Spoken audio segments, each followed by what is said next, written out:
నమస్కారం. లక్ష్మి చెప్పే కథలకు స్వాగతం. వీణులతో వీక్షించటానికి సిద్ధం కండి.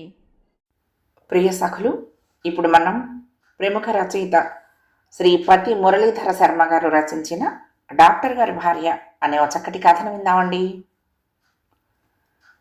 సుధాకర్ కారులో కూర్చున్నాడన్న మాటే గాని అన్యమనస్కంగా ఉన్నాడు.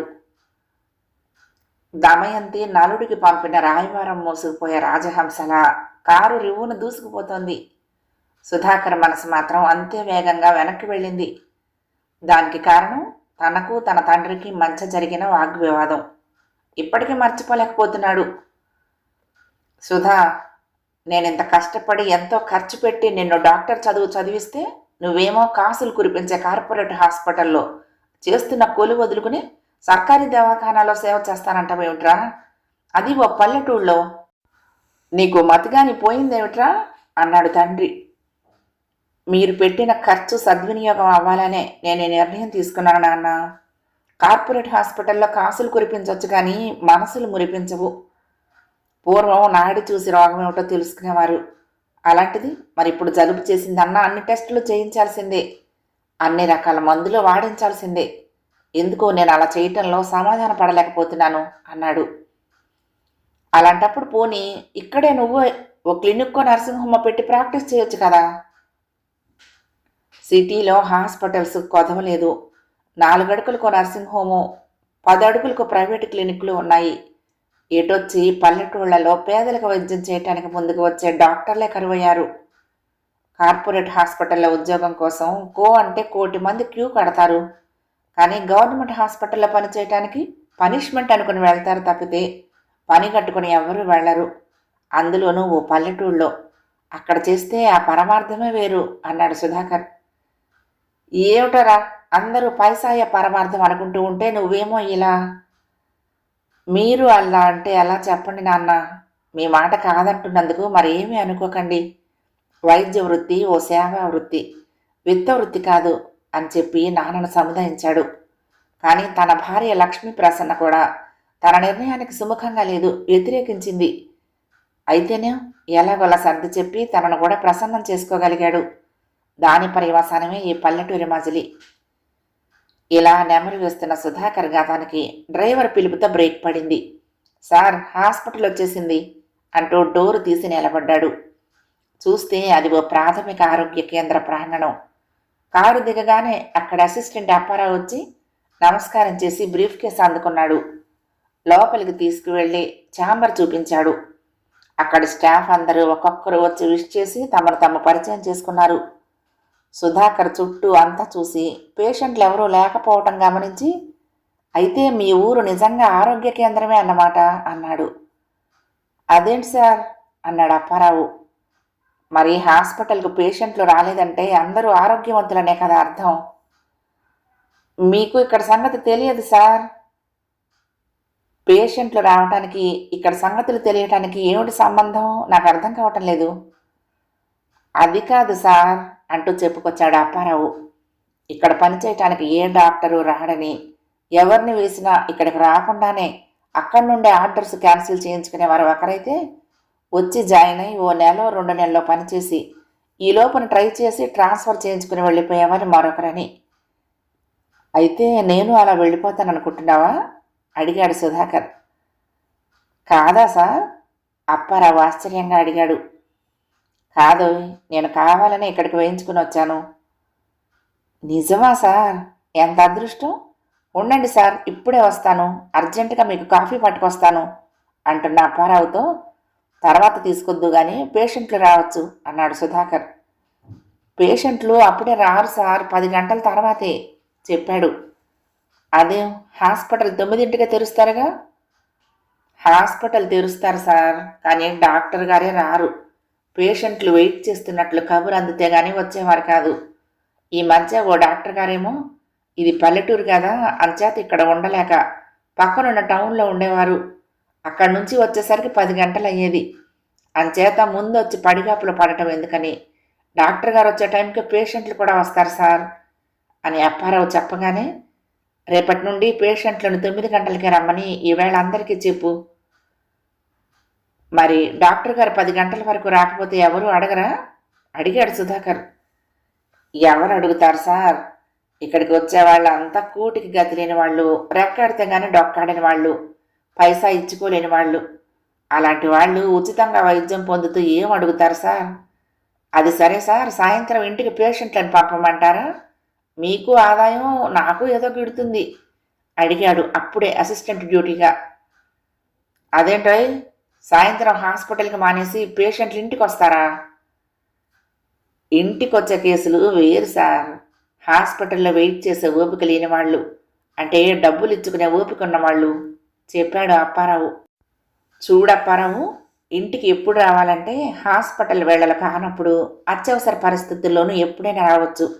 అలా వచ్చినా నేనేమి ఫీజు తీసుకోను, ఈ విషయం అందరికీ చెప్పాడు సుధాకర్.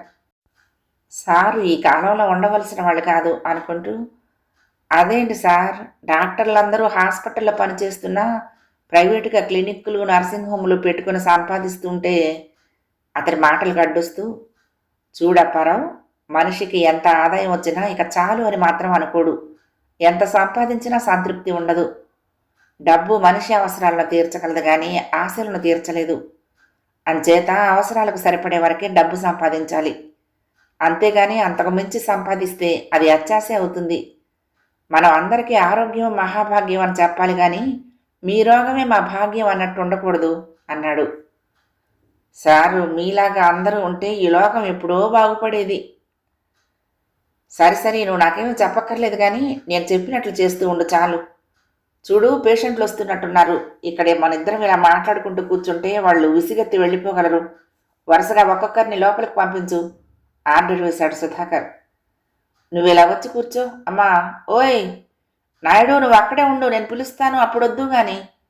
అసిస్టెంట్ అప్పారావు తన డ్యూటీ ప్రారంభించాడు. హాస్పిటల్లో ఇప్పుడు పేషెంట్లు రావటంలో ఇంప్రూవ్మెంట్ కనిపించింది. టెన్షన్గా ఉదయం 9 అయ్యేసరికల్లా వచ్చి కూర్చుంటున్నారు.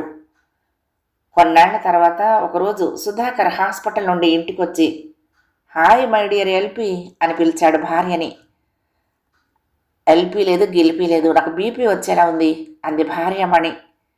నేనున్నానుగా, మొగుడే డాక్టర్ అయితే మందులకేం కొదవని, ఏం వచ్చినా పర్వాలేదు భరోసా ఇచ్చాడు డాక్టర్ భర్త. చాలండి సంబడం, అయితే మీరు వైద్యం చేస్తారని నిన్న రోగం కొని తెచ్చుకోవాలా అడిగింది అర్ధాంగి. ఈ రోజుల్లో రోగాలు కొని తెచ్చుకోనక్కర్లేదు డియర్, వాటంతట అవే వస్తాయి. అయినా జరిగితే జ్వరం అంత సుఖం లేదు తెలుసా, చెప్పాడు పతిదేవుడు. జరిగినప్పుడు కదా నాకెలా జరుగుతుంది? మీకెంతసేపు హాస్పిటలు, అదైపోతే ఇంటి దగ్గర పేషెంట్లు తప్పితే పెళ్ళాం ఒకరితో ఉందని గుర్తుంటేగా. ఎంత మాట డార్లింగ్, గుర్తుండబట్టే కదా నీకోసం ఏం తెచ్చానో చూడు అన్నాడు. ఏం తెస్తారు? ఓ నిద్ర మాత్రం తెచ్చుంటారు, నేను వేసుకుని మాట్లాడకుండా పడుకోవటానికి నిష్ఠూరంగా అంది సతీమణి. చచ్చా, అదేం మాటోయ్, ఎంతైనా బీహెచ్ కదా. అబ్బబ్బా, ఈ ఎల్పి ఏమిటి, బీహెచ్ ఏమిటి? ముందు హాస్పిటల్ డ్రెస్ మార్చి లోకంలోకి రండి సలహా ఇచ్చింది సాధ్వీమణి.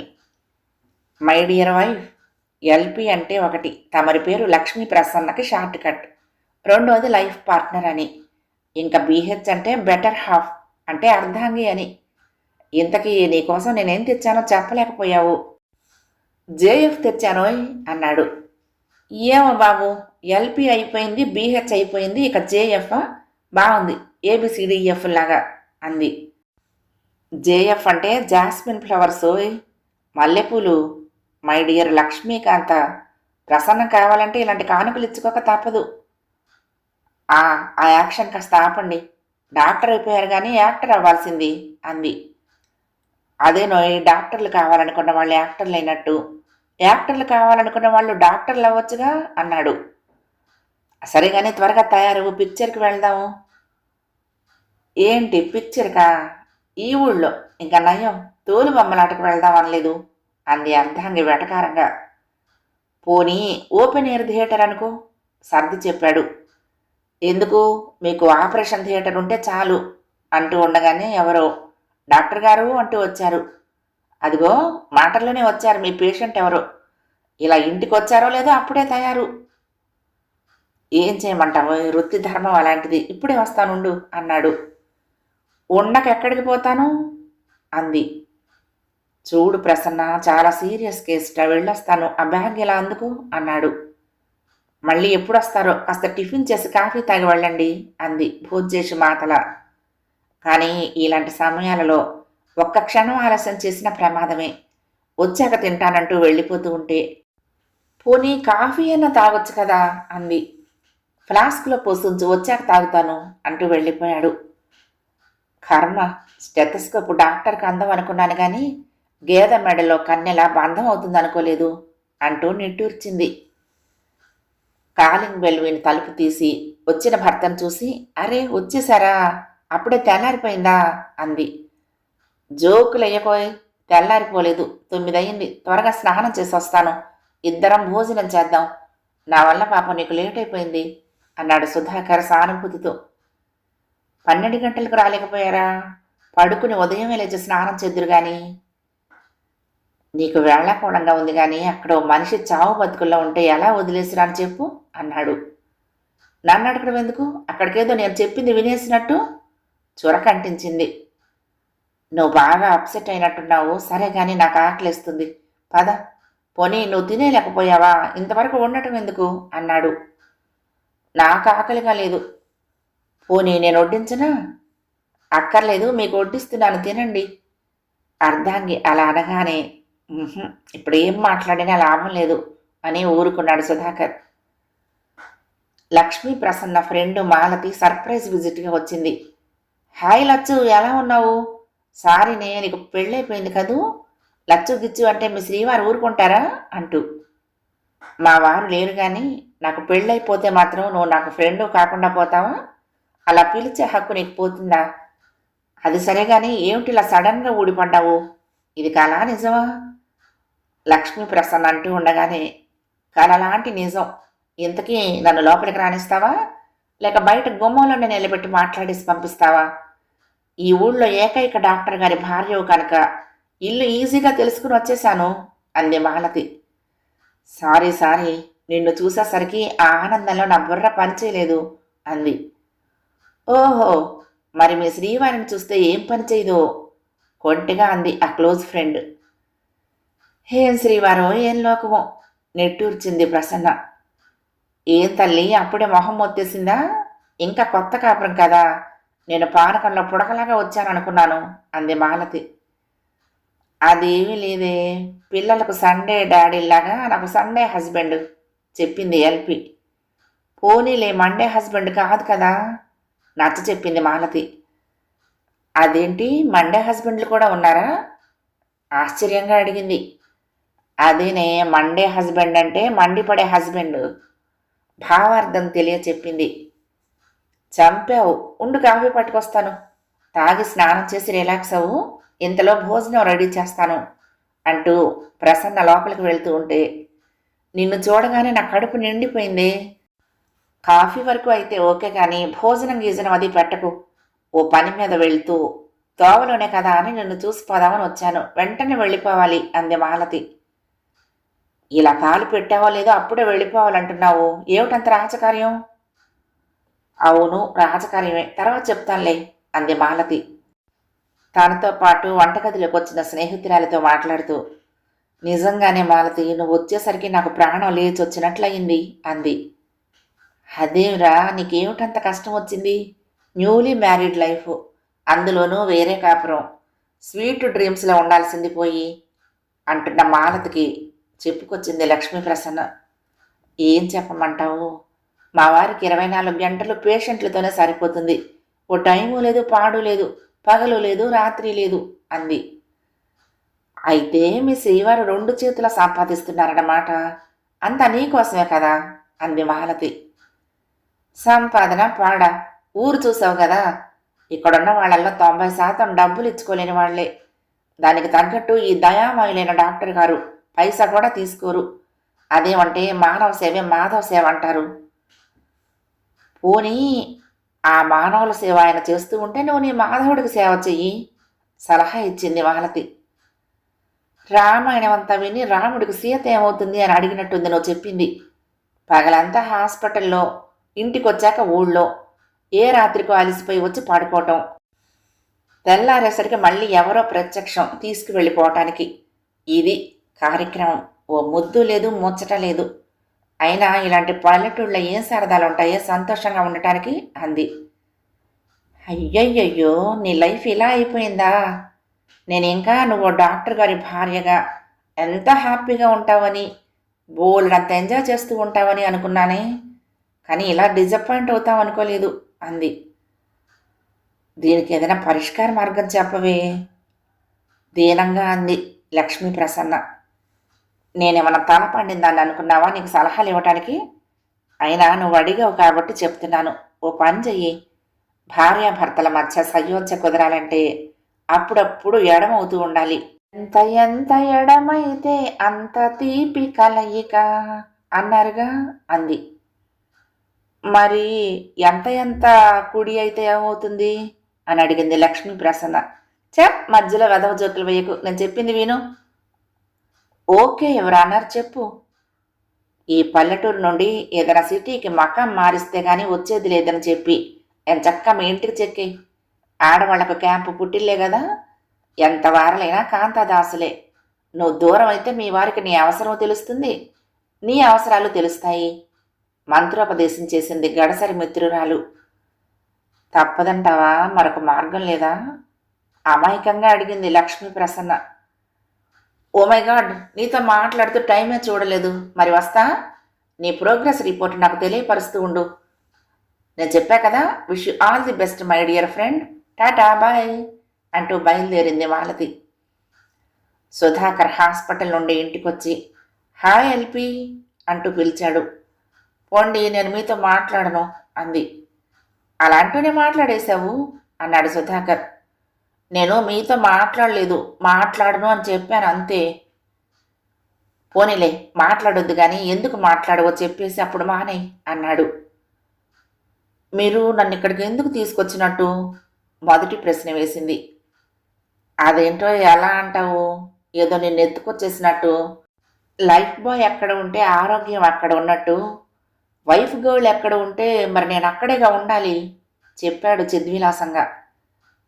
మరి అలాంటప్పుడు ఆ బాలిక కష్టసుఖాలు చూడటం మంచి బాలుడి కర్తవ్యం కాదా అంది.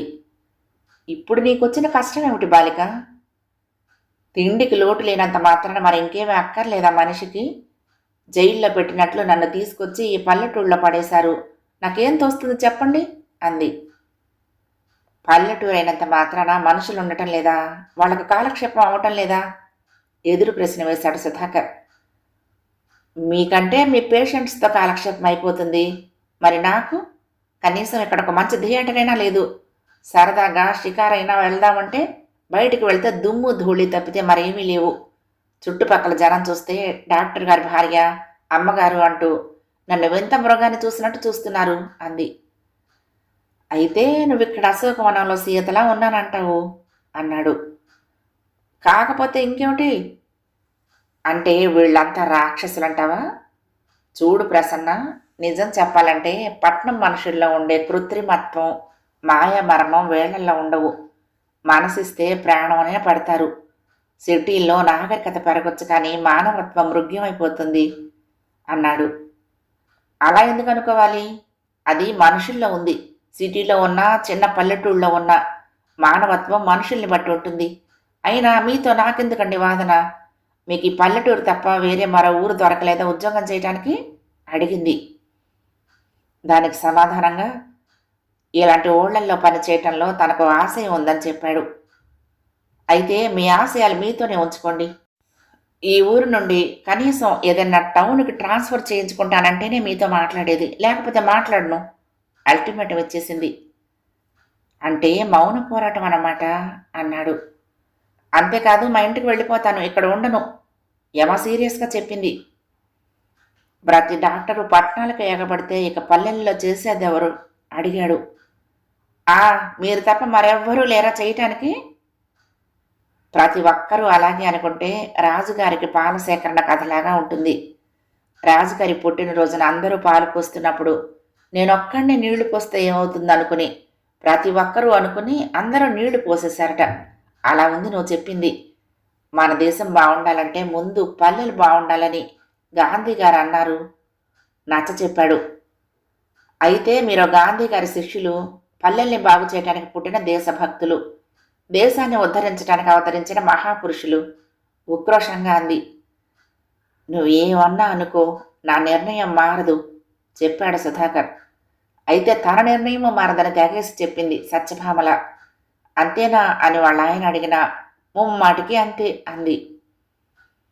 మర్నాడు సుధాకర్ హాస్పిటల్కి వెళ్ళినప్పుడు తెలిసింది ఏమిటంటే, ముందు రోజు రాత్రి ఎవరో ఒక అతన్ని పాము కాటేసిందని, నురగలు కక్కుతున్నాడని తన కోసం ఇంటికొస్తే డాక్టర్ గారు క్యాంపుకి వెళ్లారని తన భార్య చెప్పిందని, పాపం అతను చనిపోయాడని. అప్పుడు గుర్తుకొచ్చింది, తను భోజనం చేస్తూ ఉండగా ఎవరో వస్తే చూడమని ప్రసన్నకు చెప్తే ఎవరో అడ్రస్ తెలియకొచ్చారని చెప్పింది. అది ఇదే అయి ఉంటుంది. ఆ విషయమే ఇంటికి రాగానే ప్రసన్నను గట్టిగా నిలదీశాడు. అప్పుడు చెప్పింది, మీరప్పుడే భోజనానికి కూర్చున్నారు, వదిలేసి వెళ్ళిపోతారు, అందుకే అలా చెప్పాను. ఎంత డాక్టర్ అయితే మాత్రం మీకు తిండి నిద్ర అక్కర్లేదా? పల్లెటూళ్ళల్లో పాము కాటుకు మంత్రాలు వేసేవాళ్ళు ఉంటారు, వాళ్ళకు చూపించమని చెప్పాను. అలాంటి వాళ్ళు లేకే కదా నా కోసం వచ్చారు. అయినా ఒకరి ప్రాణం కన్నా మన తిండి నిద్ర ముఖ్యమా? ఆవేశంగా అన్నాడు. మీకెప్పుడు వాళ్ల సోదే గాని మీకు విశ్రాంతి సుఖం అక్కర్లేదా? అభిమానంతో అడిగింది. మన సుఖమే కాదు, అవతలి వాడి కష్టాన్ని గుర్తించేవాడే మనిషి అన్నాడు. అంటే నేను మనిషిని కాదంటారా? అనండి, కోరి మిమ్మల్ని చేసుకున్నందుకు ఏమైనా అంటారు. కంట తడి పెట్టింది. అయినా సుధాకర్ ఊరుకోలేదు. నీ మూలన ఓ నిండు ప్రాణం బలైపోయింది. అతని భార్య, తల్లిదండ్రుల బాధ చూడలేకుండా ఉన్నాము. అదొక్కటే కాదు, మొన్న ఉదయం యాక్సిడెంట్ అయిందని ఎవరు వస్తే అప్పుడు కూడా ఇలాగే నేను లేనని చెప్పి పంపించేసావుట అన్నాడు. మరి లేకపోతే ఇది ఇల్లులా ఉందా? ఇదే హాస్పిటల్లా తయారైంది. తెల్లవారితే చాలు కేసులు మొదలు. అప్పుడు మీకు చెప్తే మీ బర్త్డే ప్రోగ్రాం అంతా చెడిపోదు. లక్ష్మి, మన బర్త్డేల కోసం మరొకరు డెత్ డే చూస్తావా? ఇదే నా మానవత్వం ఆవేశంగా అన్నాడు. మహాప్రభు, నాకు మానవత్వం లేదు. మీరు ఈ పల్లెటూళ్ళలోనే పరవశించండి. నేను మా ఇంటికి వెళ్ళిపోతాను. మీరు ఈ ఊరు నుండి ట్రాన్స్ఫర్ చేయించుకునే వరకు, లేదా చేయించుకుంటానని మాట ఇచ్చే వరకు తిరిగి వచ్చేదే లేదు గారా అఖండిగా చెప్పేసింది. తొందరపడుతున్నావు, ఆలోచించుకోమని భర్త చెప్పినా ఇప్పటికే చాలా ఆలస్యం చేశాను. ఇక చెప్పేది ఆలోచించుకునేది ఏమీ లేదు, మీరే ఆలోచించుకోండి అంది. తను అనుకున్నట్లుగా భర్తకు చెప్పినట్లుగా లక్ష్మి ప్రసన్న పుట్టింటికి వచ్చేసింది. హఠాత్తుగా ఊడిపడిన కూతుర్ని చూసి, ఏంటే ఇలా సడన్గా దిగావు, ఒంట్లో బాగానే ఉందా అడిగారు అమ్మ నాన్న. ఏమ్మా, నువ్వు ఒక్కరితివే వచ్చావు, మీ ఆయన గారు రాలేదా తండ్రి అడిగాడు. మీ అల్లుడు గారు కట్టుకోవటం అయితే నన్ను కట్టుకున్నారు కానీ ఆయన్ని ఆకట్టుకున్నది వేరు నాన్న అంది. ఏంటండి, ఇంట్లో కడుగు పెడితేనే ఇది ఎలా మాట్లాడుతుంది? నాకేదో అనుమానంగా ఉంది దీని వాలకం చూస్తుంటే అంది ప్రసన్న తల్లి పంకజం భర్త భానుమూర్తితో. నీకు ఆ భయం ఏమీ అక్కర్లేదే, కొత్త కాపురాల్లో ప్రణయ కలహాలు మామూలే సర్ది చెప్పాడు భానుమూర్తి. ఇది కలహం ఆడిందంటే ప్రణయం కాదు ప్రళయం పుడుతుంది అంది పంకజం.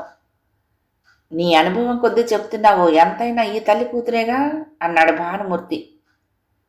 ఉరుము ఉరిమి మంగళం మీద పడ్డట్టు మధ్యలో నన్ను అంటారేమిటి అంది పంకజం. అమ్మ నాన్న నన్ను అంటున్నారు కానీ ముందు మీరు కలహం ఆడుకుంటున్నారు తెలియ చెప్పింది లక్ష్మీ ప్రసన్న. చెప్పాను కదా మీ అమ్మ ధోరణి ఇంతే అని తండ్రి అన్నాడు. చూసావా అమ్మ, ముందు కదిపింది ఎవరు అడిగింది తల్లి కూతుర్ని. అబ్బా, ఎవరు కదిపినా ఇక ఆపండి, నాకు అసలే తలనొప్పిగా ఉంది. ఏమోయ్, ముందు అమ్మాయి స్నానము భోజనం వగైరా ఏర్పాట్లు చూడు, బాగా అలసిపోయినట్లుంది, తర్వాత మాట్లాడదాం అన్నాడు భానుమూర్తి. ఇలాంటి ఆర్డర్లు వేయటానికి ఏమీ తక్కువ లేదు భర్తతో అంటూ, అమ్మ నువ్వు వెళ్ళి స్నానం చేసి రెస్ట్ తీసుకో చెప్పింది కూతురికి. పంకజం ఇదిగో నిన్నే పిలిచాడు భానుమూర్తి భార్యను. ఎందుకు? అమ్మాయి ముందే నాకు కలహ కంటి అని బిరుతిచ్చారుగా, మళ్ళీ నాతో మాట్లాడటం ఎందుకుట? నేను మాట్లాడితేనే ఖయం ఆడుతున్నానంటారు మూతి ముడుస్తూ అంది పంకజం. చూడు భార్యమణి, మొగుడు పెళ్ళాలన్నాక పోట్లాటలు పొరపచ్చాలు లేకుండా ఎలా ఉంటాయి చెప్పు. అయినా అమ్మాయి ముందు మనమే పోట్లాడుకుంటూ ఉంటే ఇంకా వాళ్ళ తగువు మనమేం తీరుస్తాము? సర్ది చెప్పాడు. బాగుంది, కోడలికి బుద్ధి చెప్పి అత్త ఏదో చేసిందని నాకు నీతులు చెప్తారు, కానీ మీరు చేసిందేమిటి? అసలు కయ్యానికి కాలు దువ్వేదే మీరు. సరే సరే, ఇక ఆపేయి. ఇంతకీ అమ్మాయి గొడవ ఏంటో చెప్పిందా? ఆదుర్దాగా అడిగాడు. అది చెప్పలేదు, నేనే అడిగాను అంది పంకజం.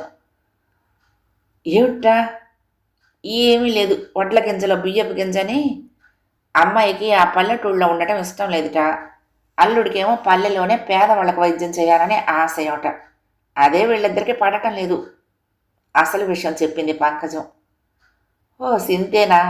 నేను అమ్మాయికి నచ్చ చెప్పి తీసుకువెళ్ళి దిగబెట్టి వస్తాను. నేను చెప్తే వింటుందని నా నమ్మకం అన్నాడాయన. మీరు తీసుకువెళ్తానన్నా అది రాదు, అదో మొండి ఘటం అంది పంకజం. పెళ్లి కానన్నాళ్ళు ఎలా ఉన్నా పర్వాలేదు, మనం సర్దుకుపోతాము. కానీ పెళ్ళయ్యాక ఇలాంటి పంతాలు పట్టింపులు వదలకపోతే పచ్చటి కాపురం పాడైపోతుంది అన్నాడు కూతురి బాగు కోరుతూ. ఏం చేస్తారో ఏమిటో దిగులు పడింది. ఏదో ఒకటి చెయ్యక తప్పదు. సరే పడుకో, అమ్మాయికి అర్థమయ్యేటట్టు చెప్తాను, అల్లుడికి కూడా చెప్తాను ఆ పల్లెటూరు నుండి మారమని అని చెప్పి నిద్రకు ఉపక్రమించాడు భానుమూర్తి. మర్నాడు మధ్యాహ్నం కూతుర్ని పిలిచాడు. ఇలా రామ్మా, నీతో కొంచెం మాట్లాడాలి అంటూ. తండ్రి ఏం మాట్లాడతాడో తనకు తెలుసునని చెప్పేసింది కూతురు. తెలిసినా నేను చెప్పాల్సింది చెప్పాలి కదమ్మా అంటూ ప్రారంభించాడు తండ్రి. అది శ్రీకృష్ణార్జున సంవాదంలా ఇలా సాగింది. అమ్మా, నువ్వు ఒక డాక్టర్ని చేసుకుంటానని ఏరికోరు చేసుకున్నావు. ఇప్పుడు అతనితో అడ్జస్ట్ అవ్వకపోతే ఎలా అమ్మా? అడ్జస్ట్మెంట్ అనేది ఒక్కరికే కాదు నాన్న, ఇద్దరిలోనూ ఉండాలి. కానీ అడ్జస్ట్ కాలేక బయటపడి ఇక్కడికి వచ్చేసింది నువ్వే కదమ్మా. అంటే మీరు నాదే తప్పంటారా నాన్న? తప్పని కాకపోయినా ఒప్పేదో చెప్తున్నాను. మీ ఆయన పల్లెటూళ్ళలో పనిచేస్తే నీకు వచ్చిన నష్టం ఏమిటి, కష్టమేమిటి?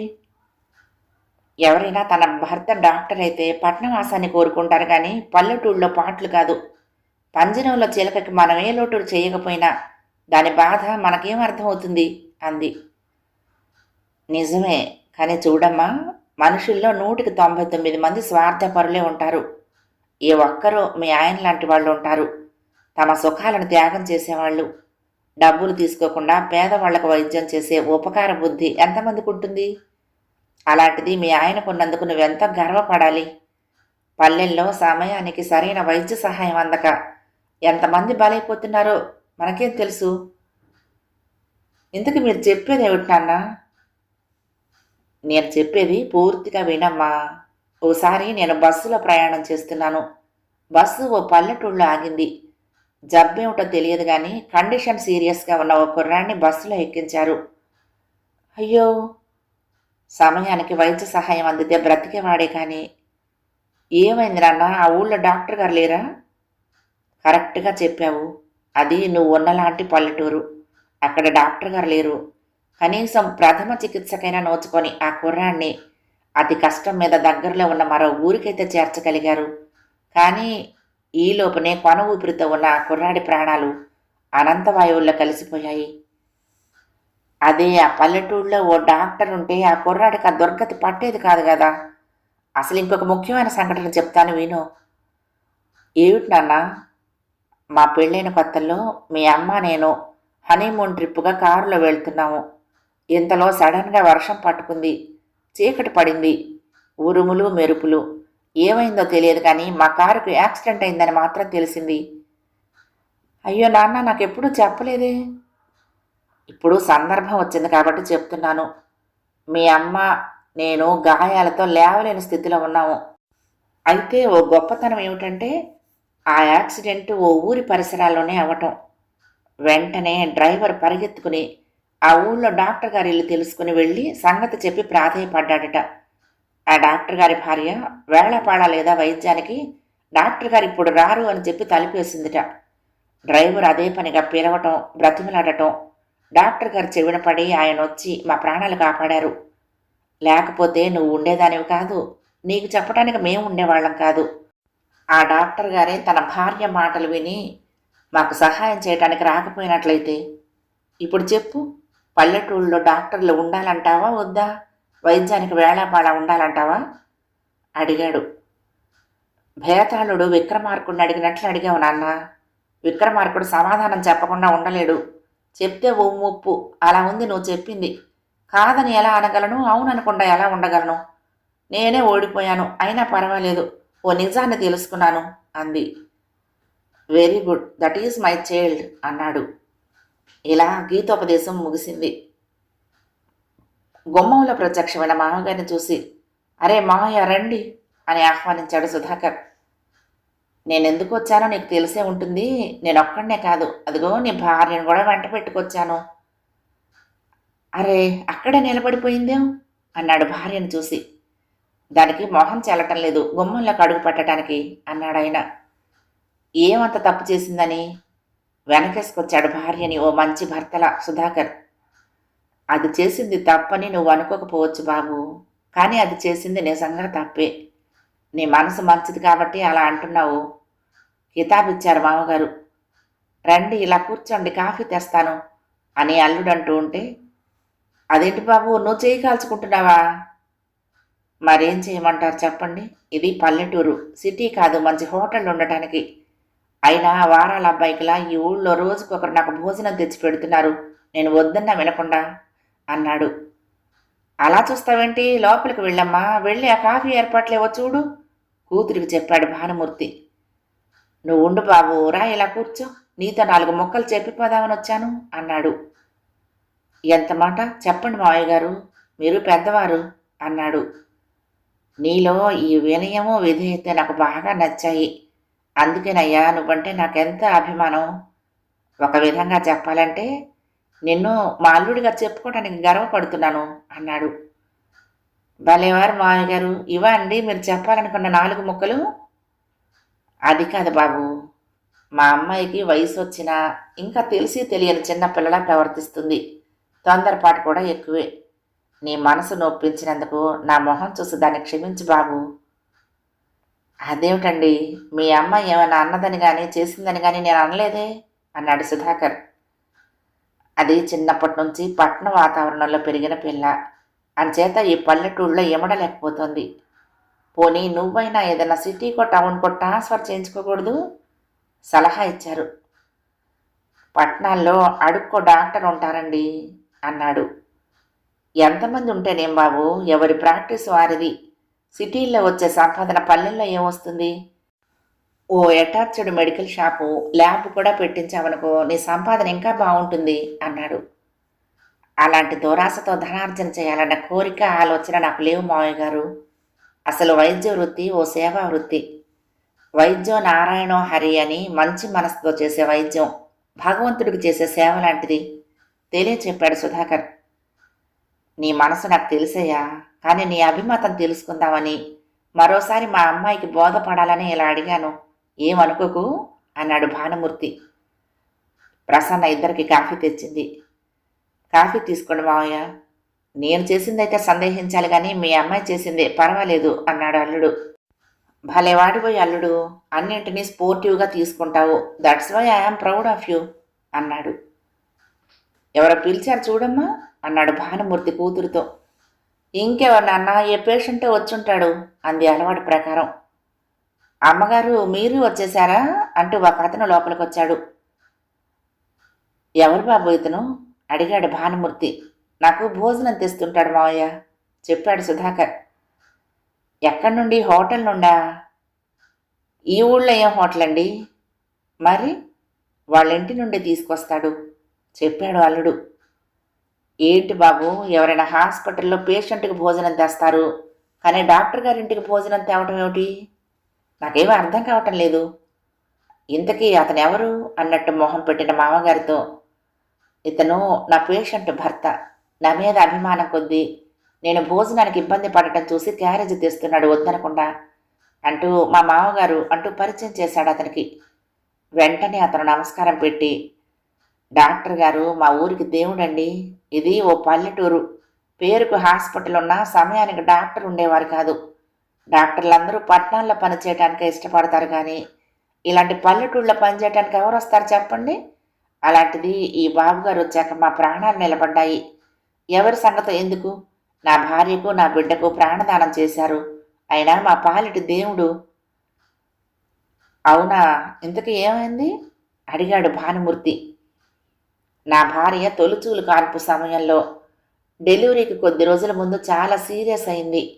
అర్ధరాత్రి కన్ను చించుకున్నా కనపడని అమావాస్య చీకటి, ఓ పక్క తుఫాను, హోరున గాలి.